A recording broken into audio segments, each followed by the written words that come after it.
And Bulldog Breed flips him, and Tough as Nails is in trouble, and the best of British here is flying the Union Jack high and proud. Tough as Nails bounces down, they cannot get Bulldog Breed in their grips, and this is brilliant stuff from the Bulldog.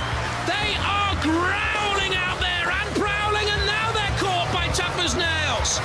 This is the closest battle we've seen in this semi-final so far. Tough as Nails couldn't get traction, and Bulldog Breed again away. There's the pit yawning. Tough as Nails tries the big heave-ho, and Bulldog Breed digs in, resilient as ever. Tough as Nails, the cross arena dry. Bulldog Breed off the arena sidewall and shoves back. This is a terrific tug of war out there now. Sergeant Bash has a look. Was there a flick of flame? They lock horns. What a wonderful battle. Bulldog Breed, a concentration etched on the face of Tony Summerfield, an engineer by trade. Over the flame pit, to and fro. Is that causing damage to the two 1-horsepower motors inside Bulldog Breed, I wonder? Is the energy dissipating in their full pressure flipper? Is Tough as Nails a one-trick pony? Their tyre is tattered. Bulldog Breed comes in once again and tries to flip them out. Sergeant Bash is ready. For me, Bulldog Breed has been the worthier of the two here. And that is surprising. Heat finalists in the 4th Wars, the 5th Wars, Tag Team Terror Champions in Robot Wars Extreme in the past. Bulldog Breed holding on. The push by Tough as Nails. They can't get them in the pit. That is Bulldog bravery for you. Now they try to get in underneath the ground clearance of Tough as Nails. 3 centimetres that ground clearance. And in Robot Wars turns, that is yawning. This is going to go to the judges, and they will mark on start, control, damage and aggression. And I think we may well have a surprise here. Bulldog Breed seeded, but I'd have had Tough as Nails before we had Activate. I'm not sure now. Brilliant stuff. Terrific fight.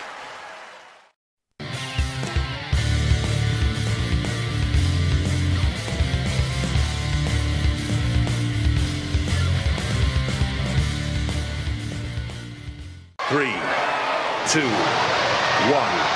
activate. Only one machine will make it through and keep on the path to the Mega Bucks prize available for the winners of Robot Wars, the 7th Wars.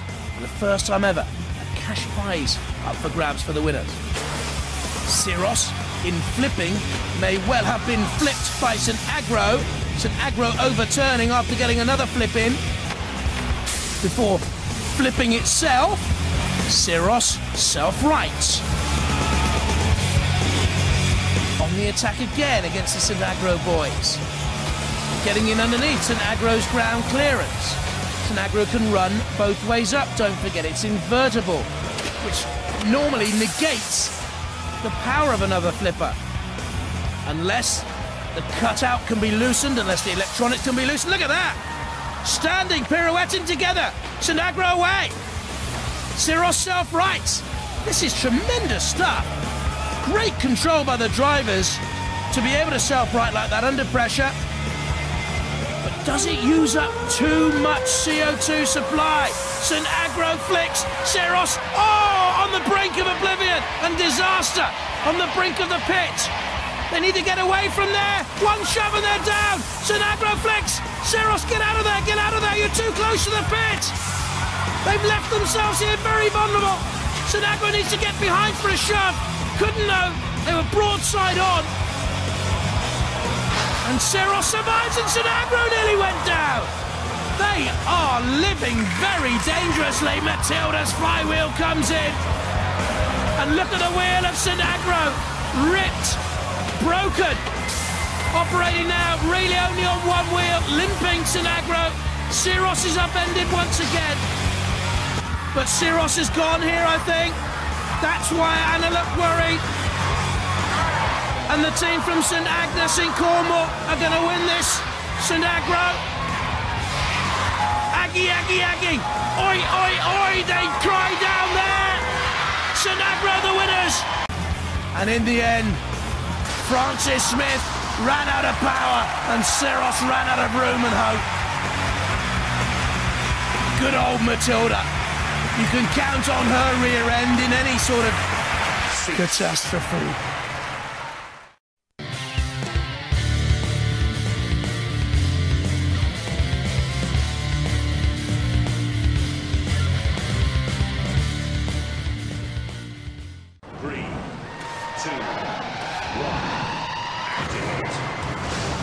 Razer with the huge crushability factor and immediately grappling with Firestorm.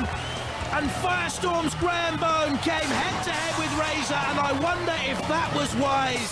But I wonder if he thought we have to get at them quickly because we won't last. And look at the crumpling power of Razer's beak. They say it's part bird, part reptile, the coolest-looking robot on Earth. It is a deadly machine. And the Firestorm team know they have a battle to survive. Survive they do, and turn away. But look at the front flipper. Is that not wedged open, or do my eyes deceive me? Which means the very innards of Firestorm are now open for any Razer attack. Razer slams onto the front flipper and ironically crumples it back into place. And there goes the pit release. Now Razer has Firestorm in its grip. Letting it get away. Firestorm across the arena floor. What next? Back into Razer, slamming it against the arena side wall. We've already had one major surprise. Will the Razer boys have another against them? Ian Lewis, the driver. The weapons operator Simon Scott. They had Firestorm by their grips. They've let it go again. And Simon looks worried. And the red bot looks concerned too. And Razer here. Oh, I thought they were immobilised. They've come back onto the attack to take on Firestorm once more. Oh, across the pit! How do they survive that? I've heard of walking on water, but walking across the pit of oblivion, never before have we seen that. Firestorm away into the safety of the central arena area. Razer out again, head to head. Beak to flipper, metal to metal.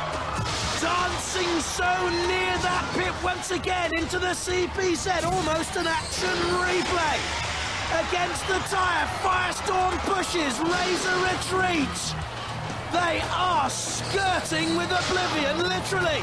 Sergeant Bash, a crash, and Firestorm is pinned into the CPZ. And away, what action we've seen here in this battle. Once more they crumple. I'm not too sure whether the Razer beak is working fully. Down it comes once again. But it seems to lack that penetrating power we've seen in the past. Firestorm is in its grip.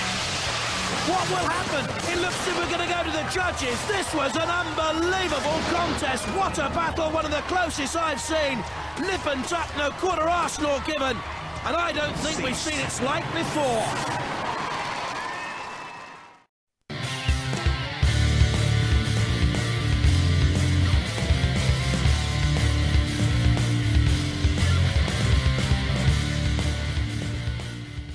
3, 2, 1. Boy, I'm looking forward to this. Tsunami as X-Terminator again gets off to a slow start. Tsunami by far the quicker machine. 30 mile an hour top speeds. X-Terminator 9 miles an hour. Waiting to see if they can get the blade in, and they do! That's where they're slow to get away. Waiting for the spinning blade to get up to full speed before they can attack Jochen Wittmann's machine. Tsunami backing away, trying to expose the ground clearance of X-Terminator. Only 1 centimetre ground clearance, but it was good enough. Jochen at the weapons, used the weapons diligently.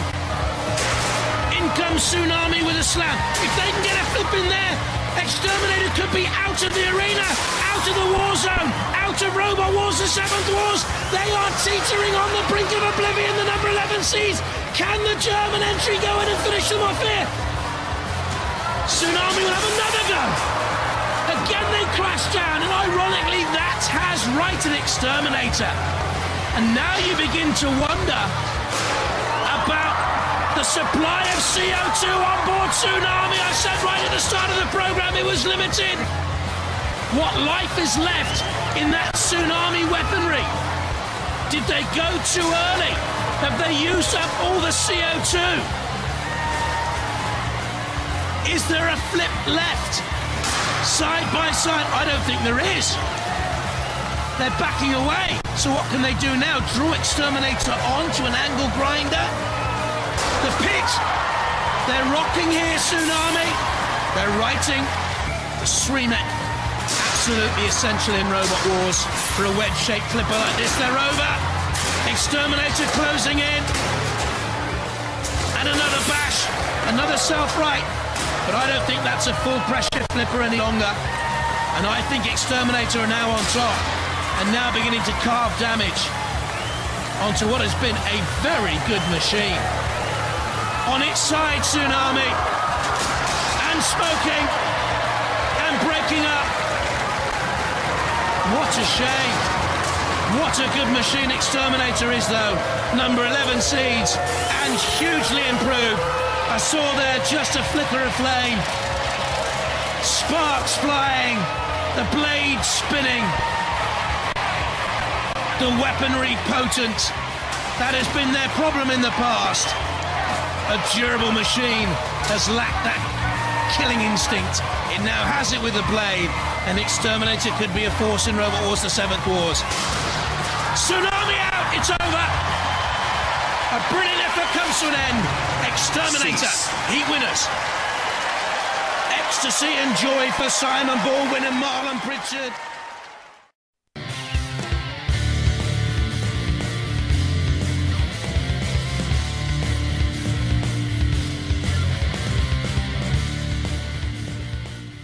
Three, two, one, activate. Off we go.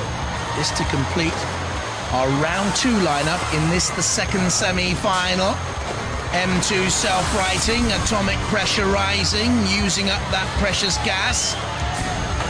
M2 dodging, so they want Atomic to miss with their flips. I wonder what David Bev, the 18-year-old driver of Atomic, thinks of all that.